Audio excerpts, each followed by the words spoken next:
Distinguished colleagues on the panel and ladies and gentlemen, my job is to talk about this Human Development Report, which was launched in March, which explores the progress of a significant number of developing countries, including in Africa, which have been very busy transforming themselves into dynamic economies with also fast rising human development and in many cases growing geopolitical and regional clout as well.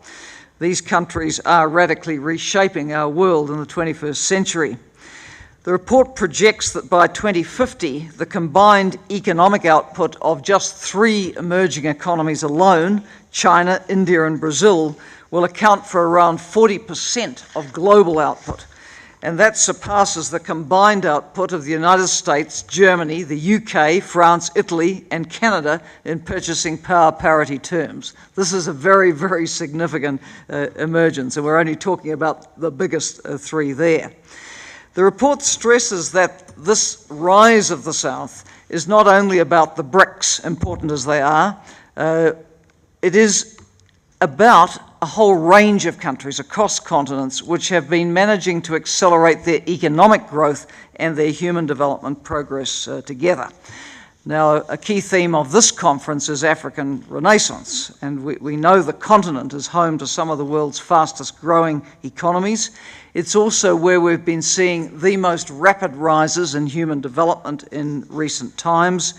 If we look at the 20 countries which have recorded the highest rises in the Human Development Index produced each year by UNDP since 2000, 14 of those are in Africa. We're also, of course, seeing the significant progress on the human-centered Millennium Development Goals on the continent. Of course, not everyone's achieving everything, but many are achieving quite a lot. Poverty rates are falling on the continent. We've been, a number of us, at a lunch today on the battle against the HIV infection rate. It is coming down. We're seeing so many more children in school than ever before. A lot is happening on the human-centered side of development. And on the other side, the connections through trade, investment, migration, mobile phones, ICTs generally, the growing connections between Africa and the world are also driving development. And we're seeing those connections also prominently in the South-South area. Between 1992 and 2011, China's trade with sub-Saharan Africa rose from $1 billion, imagine, $1 billion in 1992 to more than $140 billion by 2 years ago. And nearly half of the infrastructure financing in sub-Saharan Africa over the past decade has come from governments and funds from elsewhere in the South. So there's emergence, there's a rise going on, and this report looks at what lies behind that. And it suggests that the answers lie not in ideology, not in fixed policy prescriptions, but rather in pragmatic policies which each country tailors to its national context.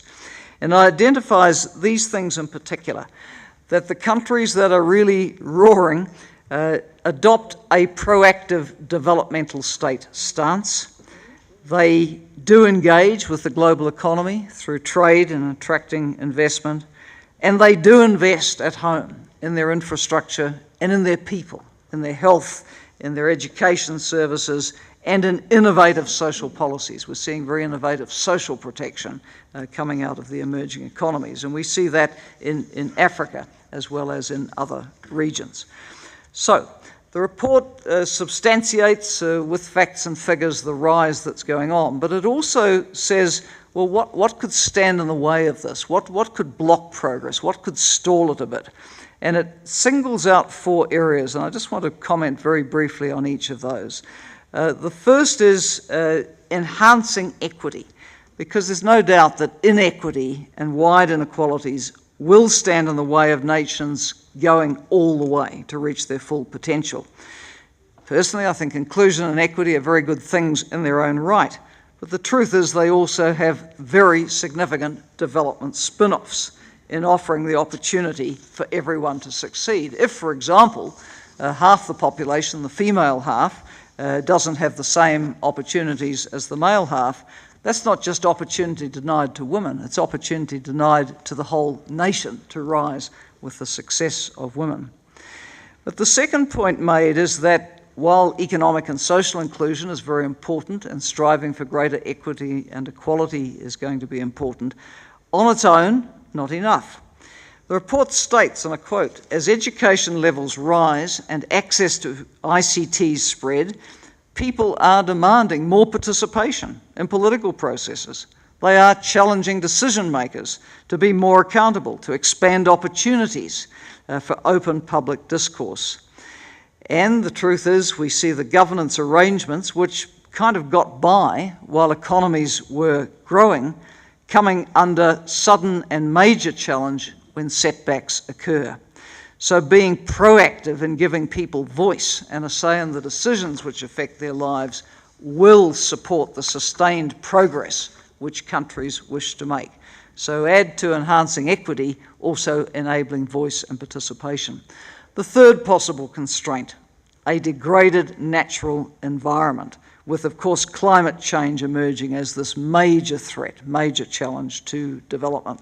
And Africa, with its so many people deriving their living from the land and from the sea, is on the front lines of these challenges, with its poorest people hit the hardest as they are the world over.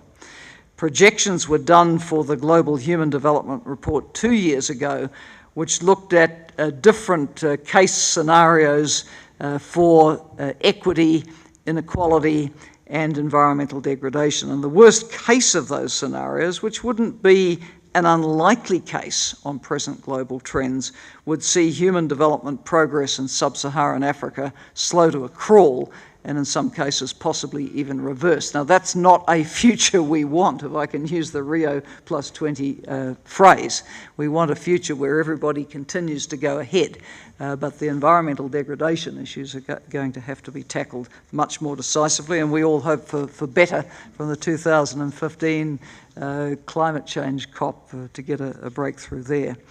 The fourth point, managing demographic change. Well, it's a cliche to say that Africa has a huge opportunity right now to reap the big demographic dividend from this young population which is coming through to the workforce. But to maximise it, significant investments are needed in youth, in their health, in their education, in their skills, including in their entrepreneurship. And in time, of course, provision also needs to be made for ageing populations. That's already a challenge which some of the emerging nations across regions are facing. So, Africa's renaissance is a reality. The world's recognising that. Many nations have ambitious visions for their future, and they should have.